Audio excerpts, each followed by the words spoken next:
Neil, what a pleasure to have you with us on Business Today, on Tech Today. Neil, just to start off by asking you, if we look at what's happening in the region, especially around Taiwan, now we know in the tech world how much of the global supply chain is dependent on Taiwan, one particular company, especially TSMC. Would you say this is a cause for concern when we really get these nostalgic, alarming sound bells from the past with what happened with the previous chip shortage? Yeah, we are just coming out of one chip shortage as most of these foundries like TSMC, which is the leading fab globally, turning out chipsets across everything for every particular product, right from smartphones to PCs to even cloud data storage. So if something happens with respect to political tension between China and Taiwan, and TSMC has become more strategic in a sense for China with its semiconductor ambitions. And to protect those, it could seriously affect the overall supply in the industry, because if China makes a move, obviously TSMC relies a lot on equipment and technologies from countries outside of Taiwan, which is US, Japan, Europe, and so forth.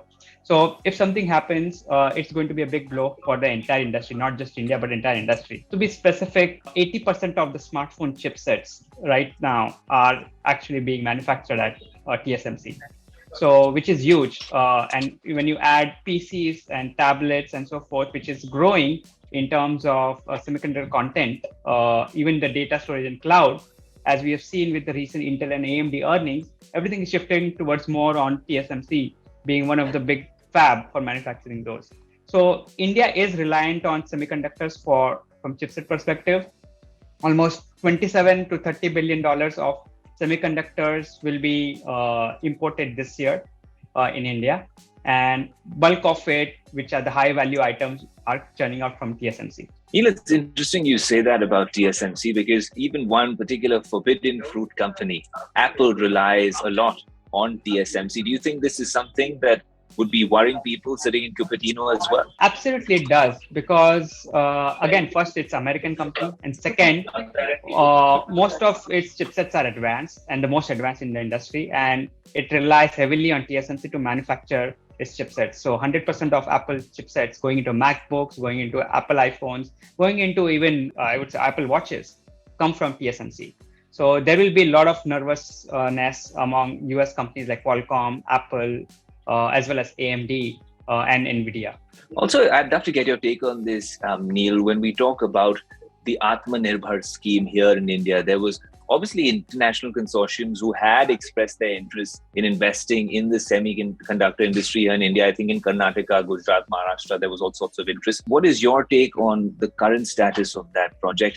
And would something like that, and if there was major investment, really hold us in good stead in the future if an other similar sort of chip shortage was to come about? Yeah, so that is the whole reason of a lot of economies where semiconductor is one of the big ticket items from import perspective. They want to reduce the trade deficit and be more self-reliant with all these chipset shortage. So we have seen what is happening with US, and similarly with India. Government has been working really hard from Make in India perspective to not only make the full devices in India, like iPhones, but also a lot of semiconductors which goes into something like iPhone will be locally sourced, locally manufactured, right? And that is where the PLI scheme, which is the Production Link Incentive Scheme for semiconductors, was released end of last year. And what has happened is, as I said, $27 to $30 billion worth semiconductor will be imported this year. Only 8 to 9% are sourced locally, actually. Everything else is basically going out to dependent on fully imports, right? So if $27 to $30 billion is consumed in India and only 9% is being sourced, if we don't have measures right now with respect to Atmanirbhar and the PLI schemes to attract the ecosystem players, it's going to be very difficult for us to compete in longer term, because this is more of a marathon. It's not going to change overnight. It will take at least 8 to 10 years to set up a big fabs. And with China-Taiwan conflict, it is a blessing in disguise for India with its strategic location and expertise it has with respect to engineering talent.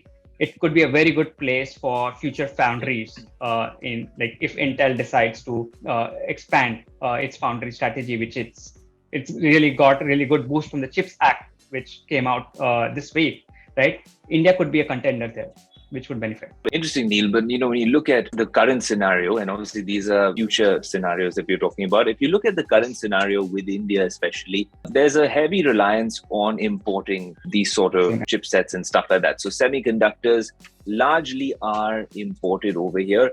What is it like? Because you understand numbers. If you were to break it down for us, how much is India reliant on China? How much are we on Taiwan and other countries? If we look at most of countries from where it is produced and shipped, it's mostly Taiwan and followed by China with respect to semiconductors, and then comes Korea and Japan in terms of the order. Obviously, Korea is doing really well because of Samsung, and a lot of memory and chipsets coming from Samsung. So with respect to reliance, it's heavy reliant. I would say more than 60% is on China plus Taiwan together.